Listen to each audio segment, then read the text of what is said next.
Supreme কোর্টের আজকের যে রায় দিয়ে মামলার, এই রায়টা নিয়ে কি বলবেন? মানে কত বড় জয় হলো এটা তো খুব কর্মচারীদের? বড় জয় কর্মচারীদের। কর্মচারীরা দীর্ঘদিন লড়াই করছেন এবং কর্মচারীদের এই দাবিকে নস্যাৎ করবার জন্য রাজ্য সরকার আপ্রাণ চেষ্টা করেছেন। তারা ইতিপূর্বে 6বার রিভিউ ফাইল করেছেন কলকাতা হাইকোর্ট পর্যন্ত। সুপ্রিম কোর্টেও তারা সুপ্রিম কোর্টের সমস্ত দামি, পয়সার দিক থেকে দামি আইনজীবীদের তারা দাঁড় করিয়েছিলেন। তার বিরুদ্ধে লড়াই করে সরকারি কর্মচারীদের জয়, অত্যন্ত গুরুত্বপূর্ণ জয়। এবং এটা আগামী দিনে সমস্ত স্তরের সরকারি কর্মচারীদের কাছে একটা প্রেরণা হয়ে দাঁড়াবে যে ন্যায়সঙ্গত দাবি এবং লড়াই আদায় করতে গেলে পথে নামতে হবে। এটাই হচ্ছে আমার বক্তব্য। না, কিন্তু মামলার যে মামলা হয়ে আপনারা গেল, লড়লেন রায় হলো, এতদিন শেষ। ধরে, হ্যাঁ, তার তো একটা বড় ফল হলো। বড় ফল। আপাতত 25% দিতেই হবে 31শে মার্চের মধ্যে। হুম, বাকি যে অংশ, সেটা সেক্ষেত্রে যে সময় যে নিয়ে দেবে। হ্যাঁ, না, এই যে কমিটি তৈরি করার কথা বললেন, 2 বিচারপতির বেঞ্চ, যে 3 জন অবসরপ্রাপ্ত বিচারপতি, সুপ্রিম কোর্টের একজন, ঝাড়খণ্ড হাইকোর্টের একজন এবং একজন ছত্তিশগড় হাইকোর্টের। We find it fit to constitute a committee to monitor the implementation of the directions herein above as follows. We have requested Honorable Ms. Justice Indu Malhotra, former judge of this court. We have also requested Mr. Trilok Singh Chauhan, former Chief Justice of Jharkhand.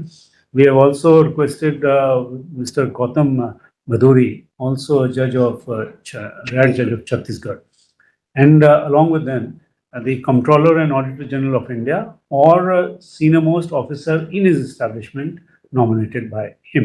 The import of the committee shall be in consultation with the state authority to determine the total amount to be paid, schedule of payments within which the state shall be bound to follow, periodically verify the release of these amounts. The exercise to determine A and B shall be carried out before 6th of March 2026. The next consequential step, that is the payment of first installment, subject to the determination of the committee, would be paid before 31st of March. মানে রাজ্য কিভাবে দেবে, কতটা তার কতটা সক্ষমতা আছে দেওয়ার, এই গোটা ব্যাপারটা তাদের সঙ্গে কথা বলে বা তারা এই ব্যাপারটা দেখবেন আর কি। এটা রাজ্যের পক্ষে একটা বিরাট স্লার হয়ে গেল যে রাজ্যের প্রশাসনের ওপর সুপ্রিম কোর্ট আদৌ ভরসা রাখতে পারলো না। শেষ পর্যন্ত তারা 3 জন বিচারপতিকে দায়িত্ব দিলেন। এই রাজ্য সরকারের যদি সামান্যতম লজ্জা বোধ বুদ্ধি থাকে তবে তাদের শিক্ষা নেওয়া উচিত।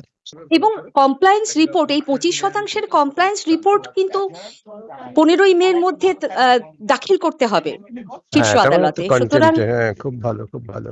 আমাকে এইমাত্র সুপ্রিম থেকে ফোন করে বললো যে স্যার কনগ্রাচুলেশন আপনাকে, তখনই বুঝলাম যে মামলা জিতে গেছি।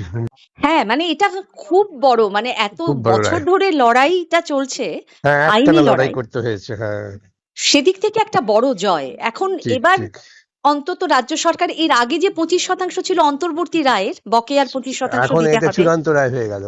এটা চূড়ান্ত রায় হয়ে গেল 31শে মার্চের মধ্যে। বাহ, খুব ভালো করেছে।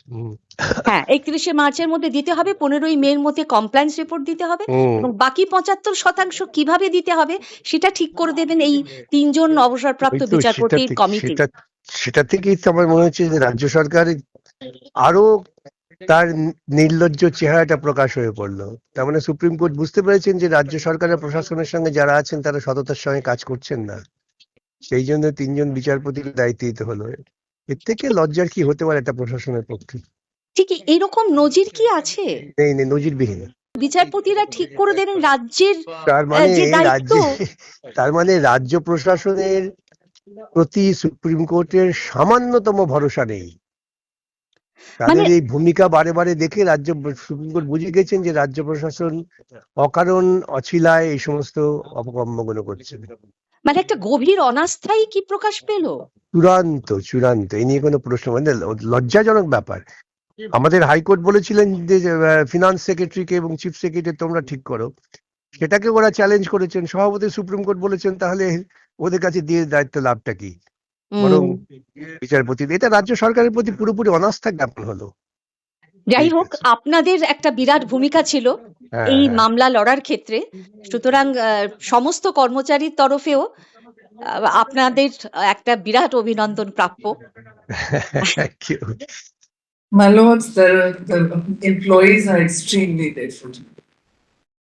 We'll only say we have rendered justice, that's all. Right or wrong, good or bad, we don't know.